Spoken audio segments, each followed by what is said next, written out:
To the day 10 of geo boost series. आज का हमारा टॉपिक है water resources which is the India's lifeline. तो देखते हैं, India possess significantly water resources primarily from the rainfall, river and ground water, but however challenges remain in the managing these resource. तो reports आई हैं, उसमें पता लगता है कि हमारे पास रिसोर्सेज तो बहुत है वाटर रिसोर्सेज इंडिया में, बट हमारा चैलेंज है वो सेम रहा है, जो कि है managing these resource effectively due to the uneven distribution जो रहा है, increasing demand because of the increasing population and pollution of also these resource. तो हमारा मेन चैलेंज यही रहा है।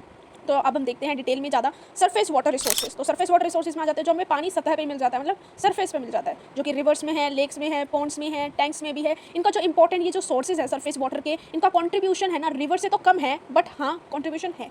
रिवर्स का क्या है, एक वास्ट नेटवर्क मिलता है हमें, जिसमें से मेजर हमारी गंगा है, इंडस है, ब्रह्मपुत्र है, गोदावरी है, कृष्णा है, कावेरी है। रिवर का हमें जो कॉन्ट्रीब्यूशन है वो ज़्यादा मिलता है, लेक, पॉन्ड और टैंक्स का थोड़ा सा कम मिलता है। एक्सेसिबिलिटी की बात की जाए तो इंडिया के पास एस्टिमेट किया गया है कि 1869 cubic kilometre of annual river flow है हमारे पास, जिसमें से ओनली 690 क्यूबिक किलोमीटर यानी 37% जो है हम उसे यूज़ कर सकते हैं। तो हमारे पास सरफेस वाटर रिसोर्सेज का इतना डाटा है और हम इसे इतना यूज़ कर सकते हैं। और अगर ग्राउंड वाटर रिसोर्स की बात की जाए तो उसके जो मेजर सोर्सेज हैं, ग्राउंड वाटर की बात की जाए तो वो वाइटल सोर्स है। सबसे पहली बात, सपोर्ट करता है almost 50% of the irrigated area, because agriculture हमारा ग्राउंड वाटर से ही होता है, और provide drinking water for the large part of the population. और अगर इसकी रिचार्ज की बात की जाए कि how it is rechargeable and this cycle continuous, तो ग्राउंड वाटर जो है हमारा रेनफॉल से और जो कैनाल इरीगेशन होता है उसे रिचार्ज होता है। और चैलेंजेस की बात की जाए तो जो ओवर एक्सट्रैक्शन है जो कि हम इरीगेशन में करते हैं, जिसकी वजह से कुछ वाटर टेबल है उनका डिक्लाइन होने लगा है, उनका जो वाटर लेवल है वो जो नॉर्मल होता है उससे कम जाने लगा है, और जो वाटर स्कैर्सिटी है वो बढ़ गई है। तो हमारे पास ग्राउंड वाटर और सरफेस वाटर हमारे पास दो टाइप ऑफ रिसोर्सेज होते हैं वाटर में, जिसमें हम उन्हें एक्सट्रैक्ट कर सकते हैं।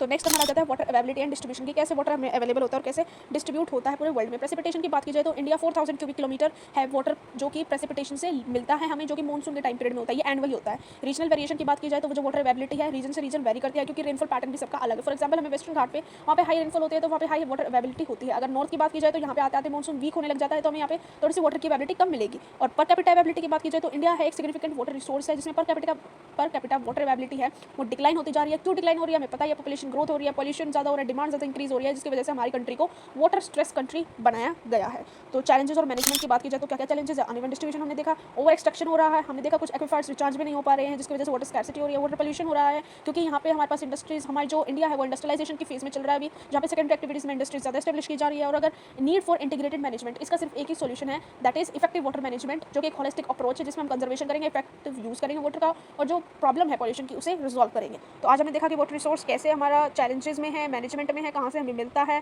और क्या क्या उसकी अवेबिलिटीज़ हैं। तो आपकी आज की मैप टिप है, आपको प्रैक्टिस करना है बेसिकली रिवर्स और मेजर डैम्स को लोकेट करना है, क्योंकि आपकी सीबीएसई बोर्ड एग्जाम में ऐसा पूछा जा सकता है।